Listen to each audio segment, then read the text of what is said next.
Hey guys, this is Claudia from Enigmas. Welcome back to my YouTube channel. So I'm here today for an exciting celebrity video for everyone today.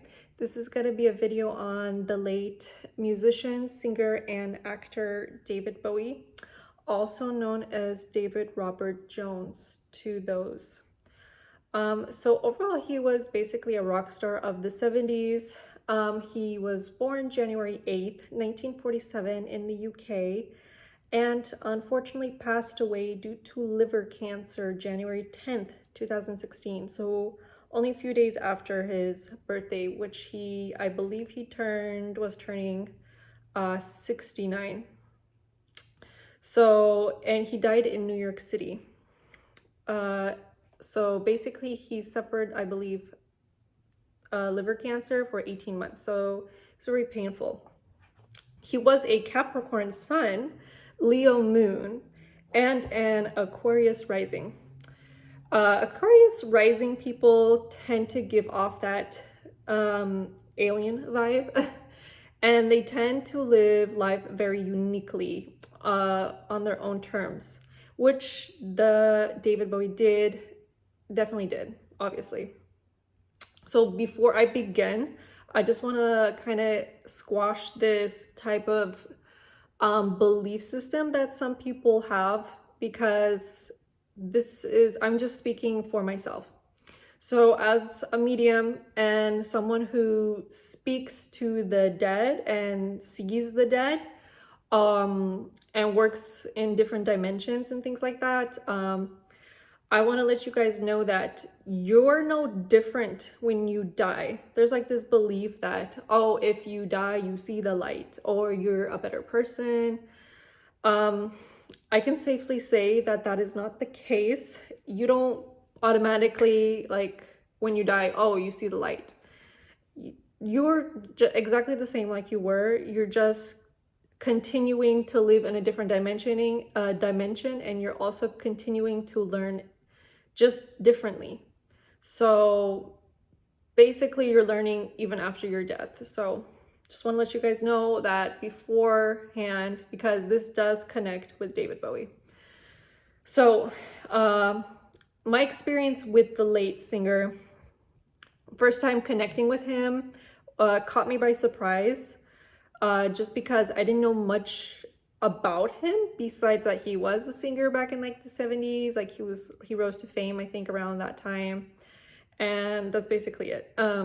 Obviously I've heard his like songs on the radio, but obviously he's just not my era. So basically the first time connecting with him was through a dream.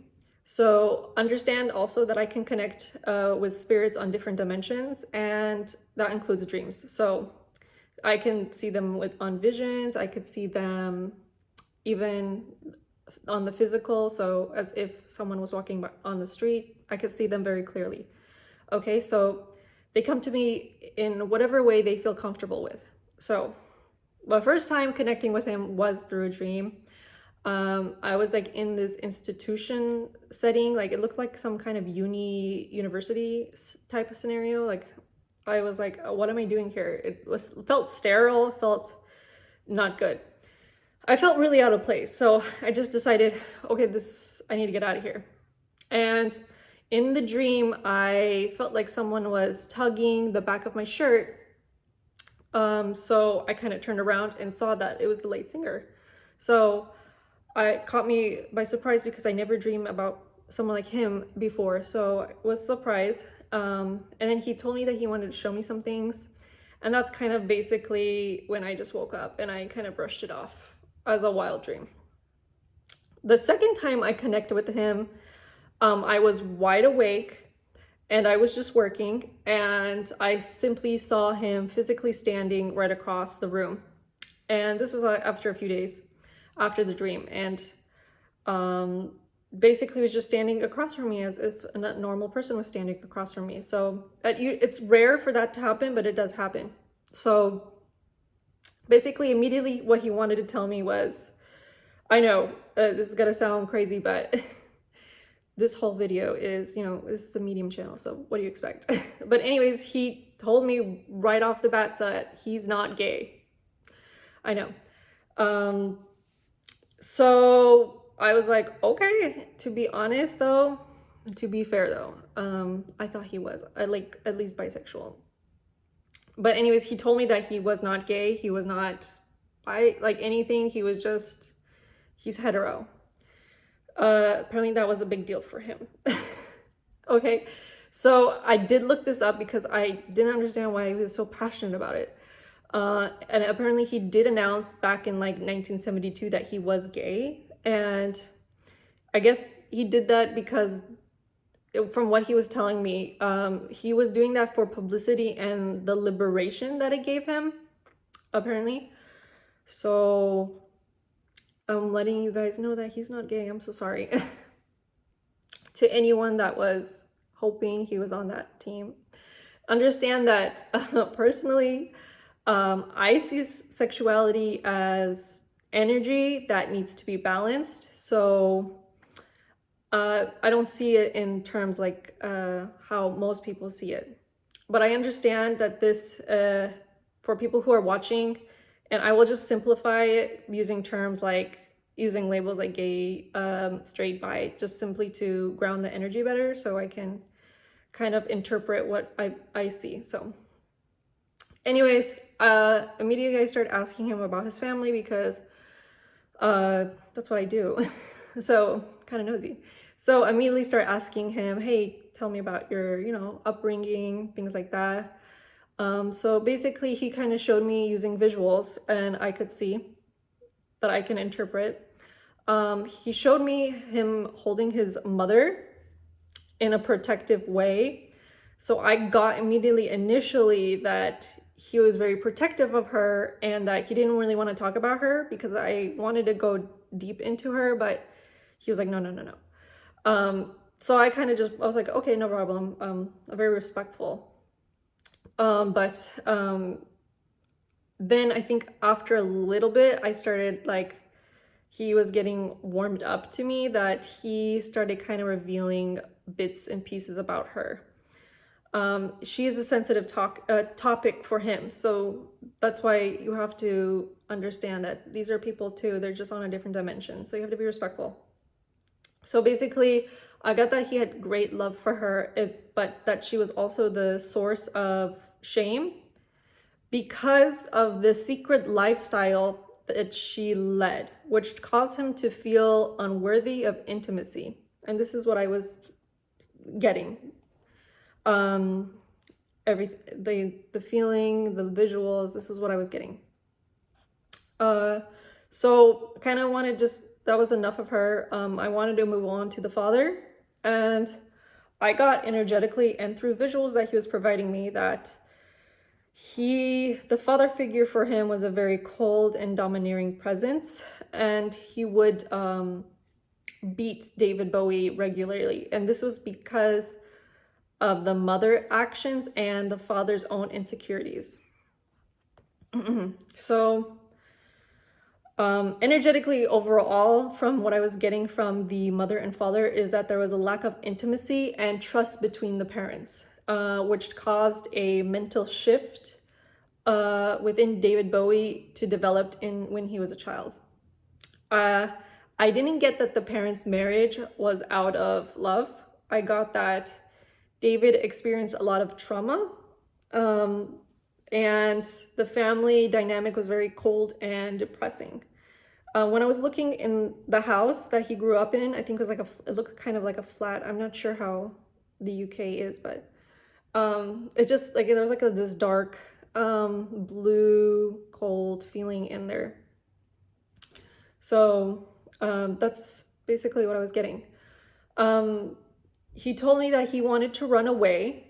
This is what he told me, and that he wanted to like somehow escape from this environment, yet he was unable to. So I got the feeling that the trauma inside him escaped through the overt sexual urges he developed into an adult, which he learned through the mother side. So I get the feeling, I don't know, but it felt like um, he was very much like his mother and father in a weird way. Okay, so I kind of want to also like let people know that and let people understand that the drive to heal trauma, of any type of trauma, is just as powerful as its symptoms. So children who've been traumatized physically or through sexual abuse, or even like emotional neglect, are drawn to like situations that replicate the original trauma. So they have like an extreme urge to recreate that trauma to fix it. Like it's like kind of like trauma reenactment, where like example, like you marry someone who doesn't love you because your parents didn't marry for love. So there's like this underlining theme and an outward expression of a person's inability to escape their traumatic experience. In David Bowie's case, I got that there was abuse, but mostly through the feeling of shame from the mother's side. So it's very, very common for survivors of trauma to recreate occurrences that lead to the same trauma. Like the mind is having kind of like a hiccup, and like the host body is like trying to play out like the same scenario over and over again to like fix it somehow. It's kind of like a, when you have like a computer glitch or something like that, but it's, we're human. So unlike drug addiction, which is like the opposite, which is running away from the issue. So you have sex addiction, which is trying to play out the scenario to fix it, and you have drug addiction, which is running away. So this is how I kind of interpret it. It's like the mind is a maze or like a labyrinth or of some sort. So understand also that he came from a different generation, and that the generation of parents that he was given was very closed off to intercourse or all those things, to talk about it. So I believe, he was born in like 1947, so he kind of grew up in like the 50s. So you can kind of already guess how it was. So I got the feeling immediately, because sex is very important for this man apparently. So I got immediately that this man was very much a sexual rebel when he was alive. The reason for this, he was trying to normalize the act of intercourse because of the shame through the mother, and just to kind of loosen people up, so they could accept him in a way. That's his way of dealing with it. So I was told through him that he would hide under the label of gay and bisexual and kiss like boys and for attention.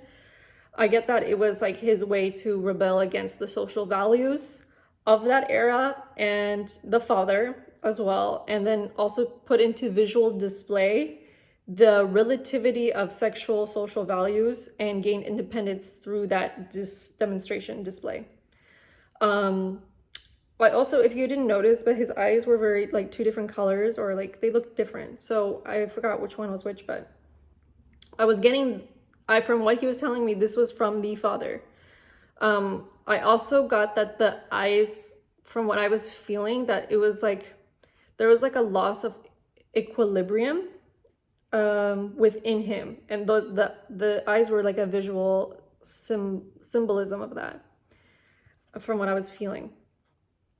He told me to like read the Kabbalah. And by the way, I've never read the Kabbalah or even heard of it. So I immediately heard Kabbalah, please read the Kabbalah. And I was like, what is that? I don't even know if I'm pronouncing it right. But apparently I did look it up, and it is a Jewish mysticism book. So he just kind of told me that I should read this, and I mean, check it out if you want, go for it. But I did read it, some of it. So I did check, and David Bowie, this kind of confirmed that he did dive deep into esoteric fanaticism, I think back in like the 20s or mid 30s, something like that. So in the Kabbalah, because I did check it out, it talks a lot about intercourse. So I got that David Bowie took that book like very face value and like reenacted a lot of things out, because a lot of things that I was reading in the book, he was showing me visually what he was doing, and it just kind of correlated. So letting you guys know that beforehand, warning about the Kabbalah. It was kind of his way of healing, I believe. I also got the imagery of Aleister Crowley and Adolf Hitler, but I don't want to go there. But if you know these two well, which I do, you will see a connection between David Bowie and these two individuals. Okay, so he also he went like this, and then he kind of showed me his teeth, and his like teeth look spiky, and I was like, what is that? And it looked like a vampire, and I guess he was trying to tell me that he is a vampire. I get that he was like, this guy was like really into fantasy and things like that, but I did take a look at his natal chart, just because it kind of lets me know what's going on. And he did have his sun in the 12th house, which makes a lot of sense, because people who have sun in the 12th house have like a strange sleeping pattern. So it wouldn't be uncommon for a person with a sun in the 12th house to like sleep during the day and then work during the night. So I'm not sure if David Bowie was like this, but this is the visuals I was getting of how he was and how he's showing me. So I did get that he was really into fantasy. Like this guy was really like, he really liked these type of things, kind of like the, I don't know, gothic or something like that, like of that kind of like vampires and like things like that. Okay. And then he showed me after that, he showed me visuals of naked underage girls' bodies, and I couldn't see their faces, but I could see their bodies like fully naked. And this implied that he was having intercourse with underage girls, from what he was telling me. And he was using, he told me he was using his affluence to get sex, basically. From visually what I was seeing, these girls were like very young bodies. They looked like preteen, like 13 or something like that. So, by the way, if you're sleeping with underage girls like younger than 18, that is considered statutory rape, and I don't care if it's the 70s, it's just not right. I was getting that he did regret this, but you know, this guy had issues. What can I say? Anyways, after that, he showed me these crosses, right? Like he showed me like this symbol. He did this, and then he showed me this symbol, and it looked like a cross. And I didn't know what that was. And I looked it up, and it's called a solar cross. And he showed me then two women. He showed that this solar cross on the floor, painted on the floor. And it looked like, I don't know where this place is, but he showed me that. And then he showed me two women on the floor. They were in the nude, or obviously in the nude. And he showed me he was in the middle of this solar cross, and they were like covered in blood. And then he told me that he would perform rituals for fame. So, okay. So, you know, he was very much into the esoteric thing. Visually, what I was getting, I was picking up on his aura as well. I got a lot of green color around him. I got that money was very significant for him. And I got that because from what he was telling me, he was very much concerned about wealth, because he didn't want to be put into a position where he didn't want to be like choose or be forced into something that he didn't want to, which makes sense because he's an Aquarius rising, and those people love their freedom. Freedom is very important for them. Anyways, I got that this was also connected to the sexual trauma that he experienced not him experience sexual trauma, but you know, through his ancestry.